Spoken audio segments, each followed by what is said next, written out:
El mensaje cristiano se llama el Evangelio, la buena noticia. Y la buena noticia es Jesús. En Él está nuestra esperanza. Pero la buena noticia presupone una mala noticia. Y necesitamos entender la mala noticia para poder entender y valorar la buena que es Cristo. ¿Cuál es entonces la mala noticia? Pues es el hecho de que todos nosotros, sin excepción, somos pecadores. ¿Pero qué significa eso? ¿Qué significa ser pecadores? ¿En qué consiste el pecado? Pues la esencia del pecado es la desobediencia a Dios. El pecado siempre implica o bien hacer aquello que Dios nos ha dicho que no hagamos, o en no hacer aquello que nos ha dicho que sí hagamos. Pero siempre el pecado implica algún tipo de desobediencia a Dios. Y ese es el tema del pasaje de la Biblia que hemos leído, 1 de Samuel 15. Y tengo dos puntos principales. Hay dos cosas que quiero hacer en estos próximos minutos. Primero, resumir este pasaje para que lo podamos entender básicamente. Y en segundo lugar, y más importante, quiero intentar explicar cuál es el mensaje para nosotros que sale de este capítulo 15 de 1 de Samuel. Vamos pues con la primera de las dos cosas, un resumen de este pasaje. Podemos dividirlo en 7 escenas. La primera escena, versículos del 1 al 3, describen cómo Samuel le da a Saúl, al rey Saúl, un mensaje de parte de Dios. Versículo 3 lo resume muy bien. Es un mensaje de Dios al rey Saúl a través del profeta Samuel. Y dice, ve pues, hiere a Amalek. Amalek era uno de los pueblos enemigos de Israel. Y entonces se refiere a ellos. Destruyen todo lo que tienen, no te apiades de él. Mata a hombres, mujeres, niños y aún los de pecho, vacas, ovejas, camellos y asnos. Ese fue el mensaje. Yo sé que es un mensaje muy duro y a pesar de lo que ha dicho David antes, no voy a intentar hacer lo imposible, que es explicar todas las cosas difíciles que hay en este pasaje. Esa no es mi intención. Y reconozco, y creo que todos reconocemos, que hay dificultades aquí que quizás ninguno de nosotros podrá entender bien en esta vida. Un día lo entenderemos mejor, pero todavía no.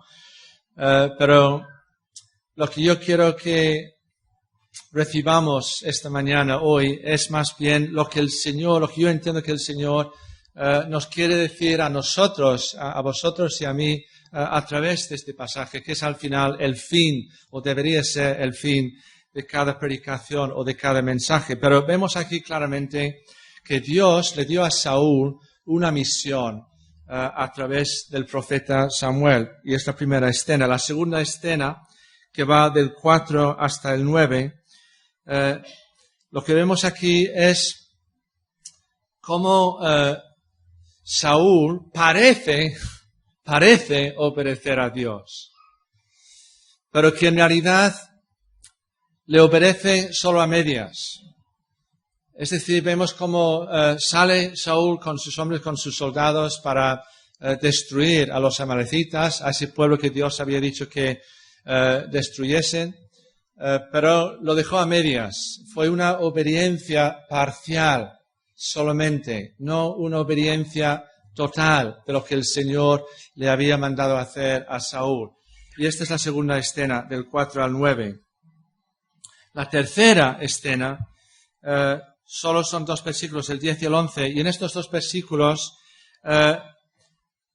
el Señor le dice a Samuel lo que él, o sea, el Señor piensa de esa supuesta obediencia de Saúl. Y el Señor dice claramente que para él esto no ha sido en absoluto obediencia, ha sido desobediencia de Saúl. Porque la obediencia parcial es desobediencia cuando se trata de Dios, sobre todo. Y el Señor se lo dice a Samuel en el 10 y en el 11. Dice, vino palabra de Yahvé o del Señor a Samuel diciendo, me pesa haber puesto por rey a Saúl, porque se ha vuelto en pos de mí y no ha cumplido mis palabras. Ahí tenemos la sentencia de Dios, que es la que importa. Y dejadme que os diga, entre paréntesis, podemos buscar todas las opiniones que queramos sobre cualquier tema, pero la opinión que importa es la de Dios. No la tuya o la mía o la de quien sea. La opinión que vale es la de Dios. Y Dios dice, Saúl no ha cumplido mis palabras. Más claro, imposible. En la cuarta escena, que es la más larga, y es la escena, digamos, central de este pasaje, que va del 12 al 23, Samuel va a Saúl, claro, de parte de Dios, y regaña a Saúl por su desobediencia, por su obediencia meramente parcial y no completa. Y se lo dice claramente. Y aún así Saúl intenta justificarse. Intenta decirle a Samuel, no, sí, lo he hecho, lo he cumplido, he obedecido al Señor. No lo has hecho. Y tenemos ese rifirrafe entre Samuel y Saúl, entre el profeta y el rey, con Samuel repitiendo una y otra vez, es que Saúl, no has hecho lo que el Señor te pidió hacer, no lo has hecho. Y al final veremos qué pasa. Pero esa es la cuarta escena en esta historia y la más larga, y la escena central, la escena central. Número 5, la quinta escena, es donde por fin Saúl es un poco más sincero. Después de intentar excusar su desobediencia, su pecado, al final él tiene que reconocer que ha pecado. Y lo dice aquí claramente en el 24, versículo 24, donde dice, entonces, por fin Saúl dijo a Samuel, yo he pecado, he quebrantado el mandamiento del Señor y tus palabras, Samuel, porque temía al pueblo, consentí la voz de ellos, perdona ahora mi pecado. O sea que en ese versículo vemos claramente que al final Saúl tiene que reconocer que es verdad, que no ha obedecido al Señor, le ha desobedecido. Y esa es la quinta, y también lo repite en el 30 y el 31. La sexta escena es donde Samuel mata al rey Agag, a quien Saúl y sus hombres debían haber matado la primera vez y no lo habían hecho. Y ahora Samuel es el que tiene que cumplir lo que no ha cumplido Saúl ni tampoco sus hombres. Versículo 33. Y finalmente en la séptima y última escena vemos como este pasaje termina con Samuel y Saúl yéndose a sus respectivas casas. Y fue la despedida definitiva. De hecho, es un momento muy triste, muy trágico en este libro y en la historia de Israel. O sea, el versículo 35, donde termina esta parte de la historia, tenemos que leerlo con lágrimas en los ojos y en el corazón. Porque es la despedida ya definitiva entre los dos hombres, un hombre de Dios y un hombre que no era tanto de Dios, Samuel y Saúl. Dice, y nunca después vio Samuel a Saúl en toda su vida. Y Samuel lloraba a Saúl. Él sí tenía un corazón de creyente, no sé si lo tenemos nosotros, pero Samuel tiene un corazón de creyente, porque a pesar de que él había cumplido fielmente su papel de profeta y Saúl había sido culpable, pero aún así Samuel tiene corazón y él se compadece y él llora a Saúl por todo lo que ha pasado. Y al final dice, y el Señor se arrepentía. Sabemos que Dios no se arrepiente como nosotros, nos tenemos que arrepentir, porque Él no es pecador para que se arrepienta. Pero es una forma de decir que, en un sentido, el corazón del Señor estaba triste por cómo había salido el primer rey sobre su pueblo Israel, Saúl. Y el Señor, además de Samuel, también tiene corazón y se arrepiente de haber puesto a Saúl sobre su pueblo Israel. Es una escena verdaderamente triste y trágica. Pero dicho todo esto, y habiendo resumido un poco este capítulo difícil, es difícil, quizás en otro momento podamos entrar en los detalles de, bueno, cómo explicamos estas matanzas y, no sé, estos detalles difíciles, cómo los explicamos. Hay tiempo para todo, pero hoy no es el momento, lo siento, para que expliquemos todo esto. Pero ahora quiero que nos fijemos en el tiempo que nos queda en el mensaje, siempre el mensaje. Señor, vale, ¿qué nos quieres decir a nosotros? ¿Qué me quieres decir a mí esta mañana? Hemos venido a la iglesia para alabar a Dios, como David también nos lo ha dicho antes, para adorar a Dios, pero también para que Dios nos hable de forma personal y como iglesia, como familias, a cada uno de nosotros. Y la pregunta es, ¿cuál es el mensaje para nosotros, para ti y para mí, en toda esta historia? Y vemos que hay tres protagonistas en esta historia, el Señor, Samuel y Saúl, ¿verdad? Tres protagonistas, el Señor, Samuel y Saúl. Es verdad que hay otros protagonistas o otros actores más bien secundarios, como los israelitas, los amalecitas, el rey Agag, es decir, hay más gente que sale, pero ellos no son realmente los protagonistas, lo son el Señor, Samuel y Saúl. Y cada uno de ellos tres nos habla de una manera. Y yo os quiero sugerir que cada uno de los tres protagonistas representa algo o representa a alguien. Y que todo eso tiene que ver con nosotros, tiene mucho que ver con nosotros. Por supuesto, el Señor, en primer lugar, se representa a sí mismo. No hace falta que nos inventemos otra cosa representada por Jehová o Yahvé o el Señor en esta historia. El Señor es hoy quien era en ese momento, hace 3000 años, sigue siendo el mismo.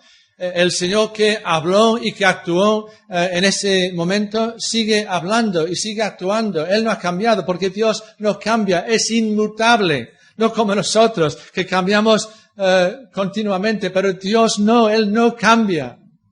Y el Dios que le habló a Samuel y el Dios que le habló a Saúl, el Dios que le mandó en esa misión, el Dios que tenía sus razones, aunque no las entendamos nosotros, es el mismo Dios hoy. El que nos quiere hablar a ti y a mí por su palabra esta mañana. No nos quedemos solamente con una historia de hace muchos años, de gente que es difícil para nosotros entender la situación, pero preguntémonos, ¿por qué nos ha dado el Señor esta parte de su palabra en el año 2019? Pero luego también Samuel, primer protagonista el Señor, segundo protagonista Samuel. Samuel representa, ¿qué? La palabra de Dios. Samuel representa la palabra de Dios porque él era en ese momento el portavoz número 1 de la palabra de Dios en ese momento de la historia, 1000 años antes de Cristo. Y Dios estaba hablando a su pueblo principalmente por un hombre que se llamaba Samuel. El que había tenido ese nacimiento sobrenatural cuando su madre era estéril, no podía tener hijos, pero Dios iba a dar a su pueblo su palabra. ¿Cómo? A través de un hombre. ¿Quién? Samuel, el hijo de Ana. Y todo lo que leemos aquí sobre Samuel nos recuerda que Dios nos ha dado a nosotros también su palabra. Pero si me permitís decirlo, nosotros tenemos mucho más incluso que aquellos israelitas hace 3000 años. Tenemos toda la palabra de Dios. Toda la palabra de Dios por escrito en la Biblia.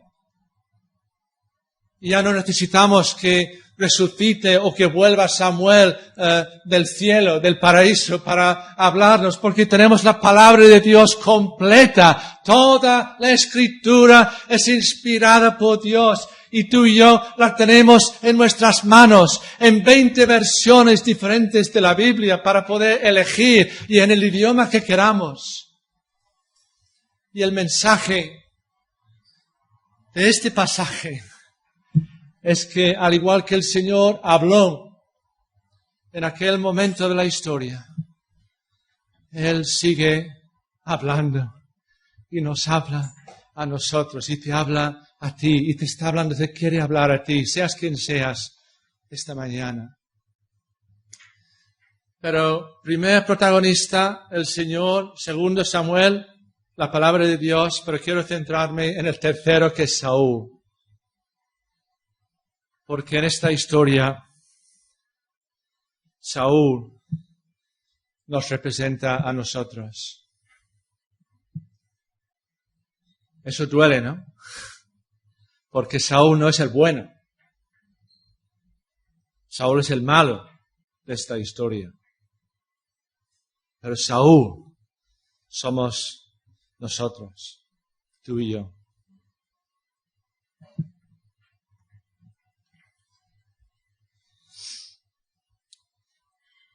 Y entonces lo que quiero hacer es resumir en 7 frases o en 7 ideas. ¿En qué sentido, de qué manera Saúl nos representa a nosotros? 7 comparaciones, si queréis, entre Saúl y nosotros. Vamos con ellas. Primero, ya lo que queda son estos 7 puntos de comparación entre Saúl y nosotros, ¿vale? Para que me entendáis. Primero, al igual que Saúl, nosotros también conocemos la voluntad de Dios. Saúl sabía qué quería el Señor de él, ¿no? Porque el Señor se molestó en enviarle a Samuel para que lo supiera. Saúl, me ha dicho el Señor anoche